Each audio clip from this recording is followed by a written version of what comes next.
So to continue off what I was talking about here, here's the thing.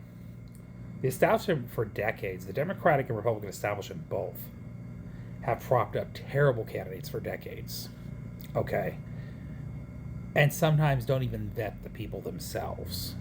And I want to remind you, people that are part of the elite club, they cover for those people. FYI. So this overhyped nonsense they're going on and on about Graham Plattner, it's ridiculous. That's all I'm going to say here, because they propped up so many flawed people for decades. They covered for these elite corrupt politicians. And again, they had somebody who was in their club who had 5, 6, 7 assault allegations, and they knew about it for years and covered until the guy ran for higher office. Governor, was it Swalwell for California? So now they're sitting here screaming about a small wing of grassroots who backed a candidate they didn't like from Maine because he had one or two things come out about him, and he's flawed. He doesn't represent the blah blah blah blah blah. What was Eric Swalwell? And again, I already know you're going to think, what about Donald Trump? Well, we know that. That's quite apparent. The Republican Party don't care about moral clarity at all. Okay, we already know this about the Republicans. We know this already.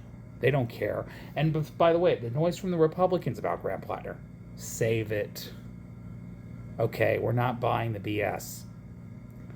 You just want to shame people for supporting a guy who's speaking out against the corrupt oligarch, and you're using a couple of his flawed characteristics to shame liberals or progressives for voting for Graham Plattner.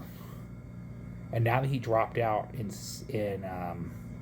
being tarnished with scandal, okay, that you want to further push that shame because you think that's going to help your girl Susan Collins get reelected in Maine. I got news for you. It's not going to change a thing. Unless the Democratic Party from the establishment from Washington, D.C. decides to come in and appoint a AIPAC corporate Democrat. Okay. Then your Susan Collins might survive re-election. But I want to remind people, this stuff with the Republicans, ignore that noise. Look at who they supported for president. I'm so overhearing about the Graham Plattner stuff. I'm done. I don't care. You know what? Honest to God, I know people are going to be mad at me for saying this, but if I was in that situation in Maine, again, I believe in moral clarity. Absolutely. Okay. And I believe in accountability. And I think it was right for him to drop out, considering all the stuff that was stacking up against him. He had too much baggage. It's just reality.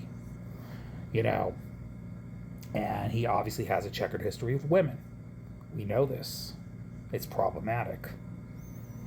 Now, I don't know the full extent of the story that went down with this last woman, but it seems like it's a pattern because all these women came out and said very similar things about him. Okay. There's nothing else to say to that. I don't know what to believe anymore, but I'll be honest.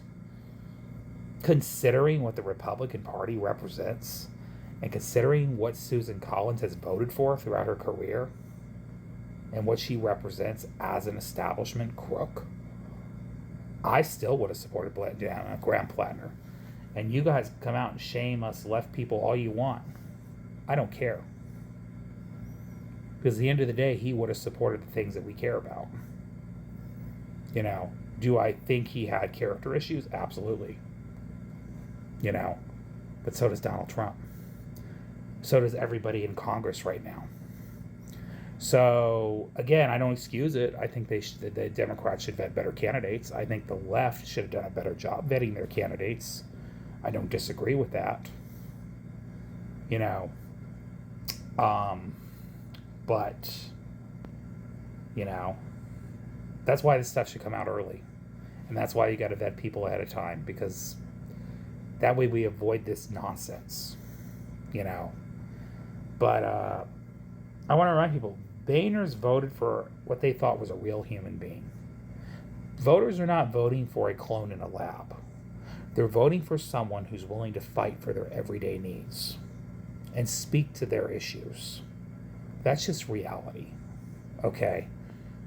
Now, it's fair to want to fight for moral clarity, and it's fair to want to hold elected officials accountable or candidates for office, you know. And yes, the record matters. And sometimes their personal life has effect on the reflection of their character. It's fair. It's fair to criticize those things. I'm not against them. I was not against people being critical of Blattner. I'm totally okay with it. You know, I just think the way it's been heightened for the last several days is a little ridiculous, considering the fact he's no longer running. He's dropped out. It's over. He's not going to run for another office. We know that now. And by the way, he was not some random dude. It turns out he was well connected with money. His family had money. He come from a family with money, so he had influence in Maine. So that's another thing. He wasn't just some random outsider. So he had connections to get where he got to run for that higher office. I just remind people of that. But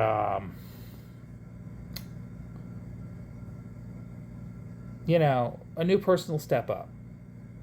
And I just hope the process for the Maine Democratic Party is fair. And my advice to them is tell the DSCC to stay out of it. Washington does not need to get involved in Maine politics or any state politics. Washington needs to keep their butt out of it, because Washington has a way of messing things up. Because Washington wants to keep the elite in power and in charge. So if they have their hand in picking a candidate for any state, yet alone Maine, they're going to pick a candidate that's not the people's choice, because they want to protect their corporate power. That's bottom line. And that's all I want to say in this video. And I'm going to close the chapter with this whole Graham Plattner nonsense and Maine Senate race and all that, because it really has nothing to do with me anyway. I live across the country. But I've been wrong about things. I've been right about things. But I'm willing to own up to when I'm wrong. Okay? And it was too much of a hill to climb with this guy. And it would have been questionable whether he actually would have won against Susan Collins, because of all the baggage coming out against him. It was too much. They had too much oppo on this guy. So it only made sense to pressure him to drop out. And I know it's going to make some people mad. I don't disagree with them pushing him to drop out because of the amount of stuff that was going to be being used against him. But the Democratic Party needs to learn from that, in the sense that they still got to listen to the will of the people. And that means they have to respect the wishes of Mainers and allow them to participate in a form of democracy, or even the delegates, the 500-600 delegates who are going to vote on a candidate. They need to keep in mind their own constituents and understand what Maine voters picked, and they need to respect the wishes of those votes. So if it's not going to be Graham Plattner who had the ticket, it has to be somebody that's willing to replicate his platform, because that's what your voters in Maine want. And that's bottom line. So I'm going to close my chapter on this scandal and nonsense and all this stuff. But I want to let you know, don't let these people into shaming you. They had terrible judges of character in the past. These people in the media, the people in the political elite of both parties. And don't get me started about the Republican Party. So, yeah. That's all I'm going to say here. But anyways, y'all, have a great night. Love y'all. Goodbye. Good night.